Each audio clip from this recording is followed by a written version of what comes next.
বুধবাৰৰ দিনটোত যদি 21 বাৰকৈ আপুনি এই মন্ত্ৰ জপ কৰে তেনেহ'লে আপোনাৰ যদি কিবা গ্ৰহ দোষ আছে তেনেহ'লে দূৰ হ'ব। নমস্কাৰ বন্ধু বান্ধৱীসকল, যিহেতু আজি হৈছে বুধবাৰ আৰু এই বুধবাৰৰ দিনটো গণেশ বাবাৰ পূজা কৰা দিন। গণেশ বাবা হৈছে কাম সিদ্ধি কৰা ভগৱান। আপুনি যিয়ে কাম প্ৰথমতে আৰম্ভ কৰে, যেনে গৃহ নিৰ্মাণেই হওক বা নতুনকৈ যিকোনো বিজনেছ যদি আৰম্ভ কৰে, তেতিয়া সদায় বাবা গণেশক পূজা কৰা হয়। ঘৰৰ প্ৰতিটো শুভ মুহূৰ্তত, সাধাৰণতে বিয়া আদি ক্ষেত্ৰত গণেশ বাবাৰ মূৰ্তি সদায় সন্মুখত ৰখা হয়। হিন্দু ধৰ্মত সকলো দেৱ দেৱতাৰে পূজাৰ বাবে বাৰ নিৰ্ধাৰণ কৰা হয়। ভগৱান গণেশৰ পূজা অৰ্চনাৰ বাবে বুধবাৰৰ দিনটো উত্তম বুলি কোৱা হয়। এই দিনটোত গণেশৰ পূজা কৰিলে ভক্তৰ সকলো সমস্যা দূৰ হয় আৰু গ্ৰহ দোষ খণ্ডন হয়। পাৰ্বতী পুত্ৰ গণেশৰ পূজা যিকোনো মাংগলিক কৰ্মত আটাইতকৈ আগতে কৰা হয়। ইয়াৰ বাবে গণেশক প্ৰথম পূজনীয় দেৱতা বুলিও কোৱা হয়।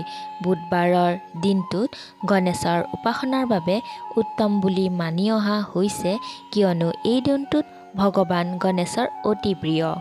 বুধবাৰৰ দিনটো সুখ সৌভাগ্যৰ প্ৰাপ্তি আৰু গ্ৰহ দোষৰ পৰা মুক্তিৰ বাবে গণেশৰ পূজা কৰাৰ সময়ত তেওঁৰ প্ৰভাৱী মন্ত্ৰ জপ কৰিলে শুভ বুলি কোৱা হৈছে।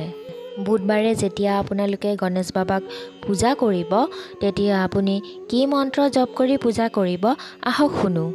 যদি আপোনাৰ গ্ৰহৰ কিবা দুখ চলি আছে, তেনেহ'লে তাৰ পৰা পৰিত্ৰাণ পাবলৈ আপুনি 21 বাৰকৈ এই মন্ত্ৰ জপ কৰক। গণপূজ্য বক্ৰতুণ্ড एकदष्टि ত্ৰ্যম্বক নীলগ্ৰীভো লম্বোদৰো বিকটো বিঘ্নৰাজক ধূম্ৰবৰ্ণ ভালচন্দ্ৰ দশমস্ত বিনায়ক। মন্ত্ৰশাৰী আকৌ এবাৰ কৈ দিছোঁ। গণপূজ্য বক্ৰতুণ্ড एकदष्टि ত্ৰ্যম্বক নীলগ্ৰীভো লম্বোদৰো বিকটো বিঘ্নৰাজক ধূম্ৰবৰ্ণ ভালচন্দ্ৰ দশমস্ত বিনায়ক। আৰু মনোবাঞ্ছা পূৰণৰ প্ৰাপ্তিৰ বাবে যদি আপুনি মনত কিবা এটা কথা ভাবি আছে, তাৰ সফল হোৱাৰ বাবে আপুনি ভগৱান গণেশৰ পূজা যদি শ্ৰদ্ধা আৰু নিষ্ঠাৰে কৰা হয়, তেন্তে তেওঁ ভক্তৰ প্ৰতি শীঘ্ৰে প্ৰসন্ন হয়। বুধবাৰে গণেশৰ পূজাৰ পিছত তেওঁৰ 12টা নাম জপ কৰক। সেই নামকেইটা হৈছে সুমুখ, एकदন্ত, কপিল, গজকৰ্ণ, লম্বোদৰ, বিকট, বিনায়ক, ধূম্ৰকেতু, গণাধ্যক্ষ, ভালচন্দ্ৰ, গজানন আৰু বিঘ্ননাশন। গণেশ বাবাৰ এই নামকেইটা আপোনালোকে 11 বাৰ জপ কৰক। এই নামকেইটা মই আকৌ এবাৰ কৈ দিছোঁ। সুমুখ, एकदন্ত, কপিল, গজকৰ্ণ, লম্বোদৰ, বিকট, বিনায়ক, ধূম্ৰকেতু, গণাধ্যক্ষ, ভালচন্দ্ৰ, গজানন আৰু বিঘ্ননাশন। গণেশ বাবাৰ এই নামকেইটা 11 বাৰ জপ কৰা উচিত।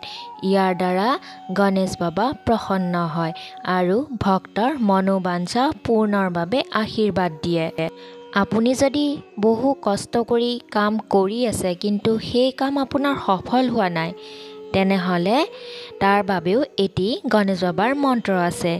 কঠোৰ পৰিশ্ৰম কৰাৰ পিছতো যদি কোনো কামৰ বাৰে বাৰে অসফল হয়, তেন্তে ইয়াৰ বাবে বুধবাৰৰ দিনটোত বিধি বিধান অনুসৰি গণেশৰ পূজা কৰক আৰু ইয়াৰ পিছত শ্ৰী গণেশৰ মন্ত্ৰ ওম গং গণপতি নমঃৰ 108 বাৰ জপ কৰক। আকৌ এবাৰ কৈ দিছোঁ, ওম গং গণপতি নমঃ। এই মন্ত্ৰটো 108 বাৰ জপ কৰিব। তেতিয়া দেখিব আপোনাৰ সকলো বাধা বিঘিনি দূৰ হৈছে। এই মন্ত্ৰ জপ কৰি আপুনি যিয়েই কাম নকৰক কিয় সফল হ'বই। কামত কেতিয়াও সৰু বৰ নাই। মই আগতেও কৈছোঁ, কাম সদায় কামেই হয়। আপুনি সকলো কাম মনোযোগেৰে কৰা আৰম্ভ কৰক। উপদেশ দিয়া মানুহ আপোনাৰ বহুতো ওলাব, কিন্তু আপোনাক বিপদত হ'লে কোনেও সহায় নকৰিব। সেইকাৰণে সদায় গণপতিৰ নাম লওক আৰু কামত আগবাঢ়ি যাওক। আৰু এই ভিডিঅ'টো আপুনি যিমান পাৰে আপোনাৰ লগ বন্ধুৰ মাজত শ্বেয়াৰ কৰি দিয়ক। আৰু মোৰ এই চেনেলটোত যদি আপুনি নতুনকৈ আহিছে তেনেহ'লে ছাবস্ক্ৰাইব কৰি ৰাখিব, তেতিয়াহে এনেকুৱা ধৰণৰ নতুন নতুন ভিডিঅ' পাই থাকিব। আৰু কমেণ্টত ওম গং গণপতি নমঃ বুলি লিখিবলৈ একেবাৰে নাপাহৰিব।